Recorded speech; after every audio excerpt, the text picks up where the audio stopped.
Full Moon sale ಬೆಳಗ್ಗೆ 9 ಗಂಟೆಯಿಂದ ರಾತ್ರಿ 12 ಗಂಟೆವರೆಗೆ ಆಗಸ್ಟ್ 28 ಒಂದು ದಿನಕ್ಕೆ ಮಾತ್ರ. ಪ್ರಚಂಡ ಪ್ರವಾಹಕ್ಕೆ ನೇಪಾಳದಲ್ಲಿ ಅಲ್ಲೋಲ ಕಲ್ಲೋಲವೇ ಸೃಷ್ಟಿಯಾಗಿದೆ.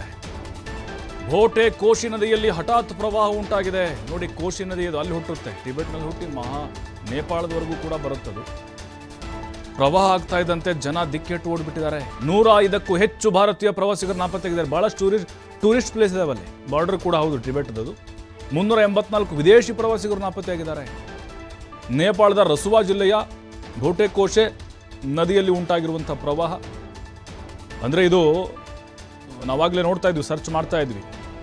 ಪ್ರವಾಹ, ನದಿ ಪ್ರವಾಹ ಅನ್ನೋದಕ್ಕಿಂತ ಇದೊಂದು ಹಿಮಪಾತ, ಹಿಮಗಲ್ಲು ಅಂತ ಕರಿತೀವಿ.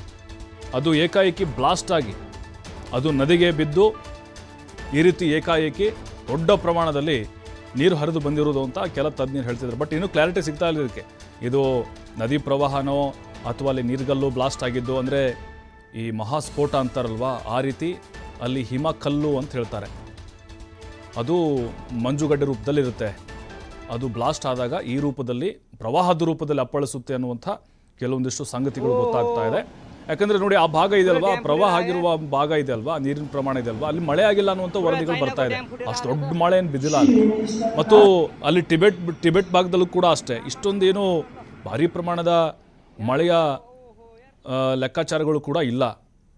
ಬಟ್ ಇದು ಹಿಮಪಾತ ಅಥವಾ ಅಲ್ಲಿ ನೀರ್ಗಲ್ಲು ಸ್ಫೋಟ ಆಗಿ ಅದು ಕೋಶಿ ನದಿಯಲ್ಲಿ ಬಿದ್ದು, ಅಂದರೆ ಅಲ್ಲಿ ಸ್ಫೋಟ ಆಗಿ ನೀರಿನ ಪ್ರಮಾಣ ಏಕಾಏಕಿ ಇದು ಜಾಸ್ತಿಯಾಗಿ ಅವಾಂತರ ಆಗಿರುವುದು ಅನ್ನುವಂಥ ವರದಿಗಳು ಬರ್ತಾ ಇದೆ. ಈಗಾಗಲೇ ಮುನ್ನೆಚ್ಚರಿಕಾ ಕ್ರಮಗಳನ್ನು ಕೂಡ ತೆಗೆದುಕೊಳ್ಳಲಾಗ್ತಾ ಇದೆ. ನೋಡಿ, ಭೂಕಂಪ ಆದಂತಹ ಸಂದರ್ಭದಲ್ಲೂ ಕೂಡ ಈ ರೀತಿಯಾಗಿ ಹಠಾತ್ ಪ್ರವಾಹಗಳು ಉಂಟಾಗುವ ಸಾಧ್ಯತೆಗಳು ಇರುತ್ತೆ. ನೋಡಿ, ನೇಪಾಳ, ಆ ಟಿಬೇಟು ಭಾಳ ಸುಂದರವಾಗಿರುವಂಥ ಕೆಲವೊಂದಿಷ್ಟು ನಗರಗಳು ಆ ಪ್ರದೇಶದಲ್ಲಿ, ಮತ್ತು ಪ್ರವಾಸಿಗರ ಸ್ವರ್ಗ ಅಂತ ನಾವು ಕರಿತೀವಿ. ನಮ್ಮ ಭಾರತದ ಪ್ರವಾಸಿಗರು ಕೂಡ ಅಲ್ಲಿ ಸಾಕಷ್ಟು ಸಂಖ್ಯೆಯಲ್ಲಿ ಹೋಗಿದ್ದರು. ಭಾಳ ಹತ್ತಿರ ಅನ್ನುವಂಥ ಕಾರಣಕ್ಕೂ ಕೂಡ ಅಲ್ಲಿ ಹೋಗ್ತಾನೆ ಇರ್ತಾರೆ. ಅದರಲ್ಲೂ ಈ ಸೀಸನ್ ತುಂಬ ಸಿಕ್ಕಾಪಟ್ಟೆ ಜನ ಇರ್ತಾರೆ. ನೋಡಿ, ಹೆಂಗೆ ಬಿಲ್ಡಿಂಗ್ಗಳು ಇಸ್ಪಿಟಲೇ ಬೀಳ್ತಾವಲ್ಲ, ಹಾಗೆ ಉದುರುಕೊಂಡು ಬೀಳ್ತಾ ಇದ್ದಾವೆ. ಅವಶೇಷಗಳು, ಎಲ್ಲ ಮನೆಯ ಅವಶೇಷಗಳು ತೇಲ್ಕೊಂಡು ಹೋಗ್ತಾ ಇದ್ದಾವೆ. ವಾಹನಗಳು ಟ್ರಕ್ಗಳು, ಲಾರಿಗಳು, ಬೆಂಕಿ ಪಟ್ಟಣಗಳು ಹಂಗೆ ಹೋಗ್ತಾ ಇದ್ದಾವೆ. ಒಂದೊಂದು ದೃಶ್ಯವೂ ಕೂಡ ರಣಭೀಕರವಾಗಿದೆ.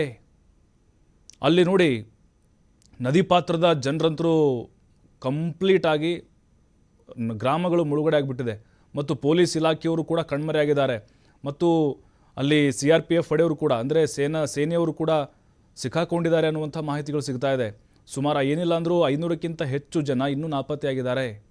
ರಕ್ಷಣೆಗೋಸ್ಕರ ಮನೆಯ ಮೇಲೆ ಹತ್ತಿ ನಿಂತಿದ್ರು ಕೆಲವೊಬ್ಬರು. ಮನೆ ಮೇಲೆ ಹತ್ತಿ ನಿಲ್ಲಕ್ಕೆ ಮನೆಯೂ ಕೊಚ್ಕೊಂಡು ಹೋಗ್ತಾ ಇದ್ದಾವೆ. ಅಂತಹ ಪರಿಸ್ಥಿತಿ ಸದ್ಯಕ್ಕೆ ನೇಪಾಳದಲ್ಲಿ ನಿರ್ಮಾಣ ಆಗಿದೆ. ಇದು ಬಿಹಾರ ಮತ್ತು ಉತ್ತರ ಪ್ರದೇಶ ಏನಿದೆ, ನಮ್ಮ ಬಾರ್ಡರ್ ಇದಾವಲ್ಲ, ಏನು ನೇಪಾಳಕ್ಕೆ ಹತ್ತಿರ ಆಗ್ತವೆ ನಮ್ಮ ಸ್ಟೇಟ್ಗಳು, ಭಾರತದ ರಾಜ್ಯಗಳು, ಅಲ್ಲೂ ಕೂಡ ಕಟ್ಟೆಚ್ಚರವನ್ನು ವಹಿಸಲಾಗ್ತದೆ. ಯಾಕಂದರೆ ಬಿಹಾರ ಅಲ್ಲೆಲ್ಲ ಬಾರ್ಡ್ರಿಗೆ ಭಾಳ ಹತ್ತಿರ ನೇಪಾಳ. ಮತ್ತು ಅಲ್ಲೇನಾದರೂ ಈ ಕೋಶಿ ನದಿ ಆರ್ಭಟ ಶುರು ಮಾಡ್ಬೋದು ಅಂಥೇಳಿ ಆತಂಕದ ಹಿನ್ನೆಲೆಯಲ್ಲಿ ಎಲ್ಲ ಮುನ್ನೆಚ್ಚರಿಕಾ ಕ್ರಮಗಳನ್ನು ತೆಗೆದುಕೊಳ್ತಾ ಇದ್ದಾರೆ. ಬಟ್ ಈಗ ನೇಪಾಳದ ಆ ಜನರಿಗೆ ಇದು ದೊಡ್ಡ ಅನಾಹುತವನ್ನು ತಂದಿಟ್ಟಿದೆ. ಕೋಶಿ ನದಿಯ ರಕ್ಕಸ ಆರ್ಭಟಕ್ಕೆ ಗ್ರಾಮಗಳೇ ನಶಿಸಿ ಹೋಗಿದ್ದಾವೆ. ಸ್ಮಶಾನ ಮೌನ ಆವರಿಸಿದೆ. ತಮ್ಮವ್ರನ್ನ ಹುಡುಕಾಡ್ತಾ ಇದ್ದಾರೆ. ಪ್ರವಾಸಕ್ಕೆ ಅಂತ ಬಂದವರು ಬಸ್ಸು ಸಮೇತ ಅಂದರೆ ನಾಪತ್ತೆಯಾಗಿರುತ್ತಾರೆ, ಕಳೆದು ಹೋಗಿಬಿಟ್ಟಿದ್ದಾರೆ ಎಲ್ಲರೂ ಕೂಡ. ಯಾಕೆಂದ್ರೆ ನೋಡಿ, ಅಲ್ಲಿ ಕೆಲವೊಂದಿಷ್ಟು ಹೆದ್ದಾರಿಗಳು ಮುಚ್ಚೋಗಿದ್ದಾವೆ. ಅಂದರೆ ಈ ಒಂದು ಕ್ಷಣ, 1 ಗಂಟೆ ಹಿಂದೆ ನೇಪಾಳದಲ್ಲಿ ಆ ಪ್ರದೇಶ ಏನಿದೆ, ರಸುವಾ ಅನ್ನುವಂಥ ಜಿಲ್ಲೆ, ಅಲ್ಲಿ ಜಾಸ್ತಿ ಡ್ಯಾಮೇಜ್ ಆಗಿರೋದು. ಬೆಳಗ್ಗೆ 9 ಗಂಟೆಯಿಂದಲೂ ಕೂಡ ಇದು ಆಗ್ತಾನೇ ಇದೆ. ಮೊದಲೇ ಅಲ್ಲಿ ಬೆಟ್ಟ ಗುಡ್ಡ ಕಣಿವೆಯ ಪರ್ವತಗಳು ಇರುವಂಥ ಪ್ರದೇಶ ಅದು. ಅಲ್ಲಿ ಪ್ರಸ್ಥಭೂಮಿಗಳು ಜಾಸ್ತಿ ನೇಪಾಳ ಮತ್ತು ಟಿಬೆಟ್ನಲ್ಲಿ. ಅದರಲ್ಲೂ ಈ ಕೋಶಿ ನದಿಯ ಆರ್ಭಟದಿಂದಾಗಿ ಅಲ್ಲಿ ಹಿಮಸ್ಫೋಟ ಆಗಿ ಈ ರೀತಿ ಅವಘಡ ಆಗಿದೆ ಅನ್ನುವಂಥ ವರದಿಗಳು ಬರ್ತಾ ಇದೆ. ನೋಡಿ, ಸೇತುವೆಗಳು ಕೊಚ್ಚಿಕೊಂಡು ಹೋಗ್ತಾ ಇದ್ದಾವೆ. ದೊಡ್ಡ ದೊಡ್ಡ ಬಿಲ್ಡಿಂಗ್ಗಳು ನಾಮಾವಶೇಷ ಆಗ್ತಾ ಇದ್ದಾವೆ. ಜನರಿಗೆ ಇದರ ಅರಿವೇ ಇರಲಿಲ್ಲ. ಇದು ಹವಾಮಾನ ತಜ್ಞರು ಕೂಡ ಅಂದಾಜು ಮಾಡಿರಲಿಲ್ಲ. ಯಾಕೆಂದರೆ ನಾವು ಮಳೆ ಜಾಸ್ತಿ ಬರುತ್ತೆ ಅಂತ ಗೆಸ್ ಮಾಡ್ಬೋದು, ಅಥವಾ ಭೂಕಂಪ ಆಗಬಹುದು ಅಂಥೇಳಿ ಗೆಸ್ ಮಾಡ್ಬೋದು. ಆದರೆ ಈ ಹಿಮಸ್ಫೋಟ ಆಗುತ್ತೆ ಅನ್ನೋದು ಹೇಳೋಕ್ಕಾಗೋದಿಲ್ಲ.